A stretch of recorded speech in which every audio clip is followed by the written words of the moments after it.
This diagram shows a single, long timeline representing a standard sequential C++ program. Think of it like a head chef trying to cook a 5-course meal entirely alone. It works, but it takes time. If the chef can divide that work among 3 sous chefs acting simultaneously, the meal is finished in a fraction of the time. That is the core premise of concurrency. To utilize those concurrent workers in C++, our code requires the thread library, introduced in the C++ 11 standard. Let's look at the baseline. If we create a standard sequential function that takes 3 seconds to simulate a heavy workload, running it twice takes a full 6 seconds.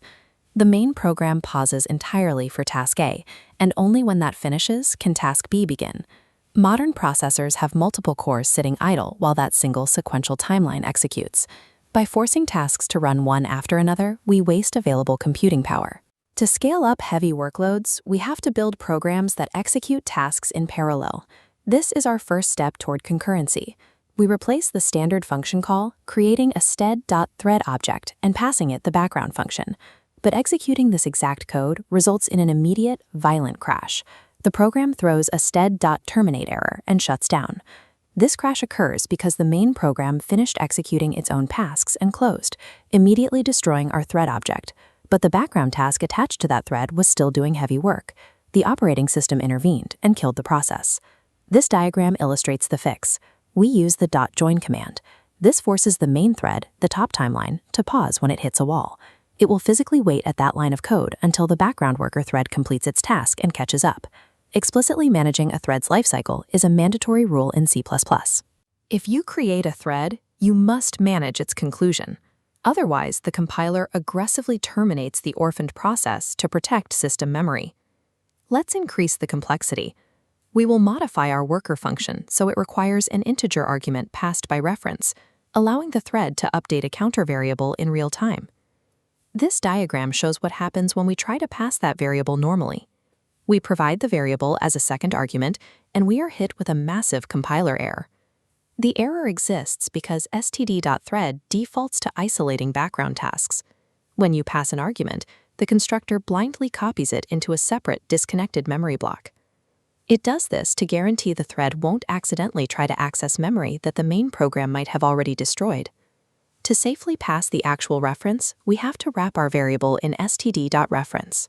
This acts as an explicit override, telling the compiler we intend to keep the original variable alive and connected.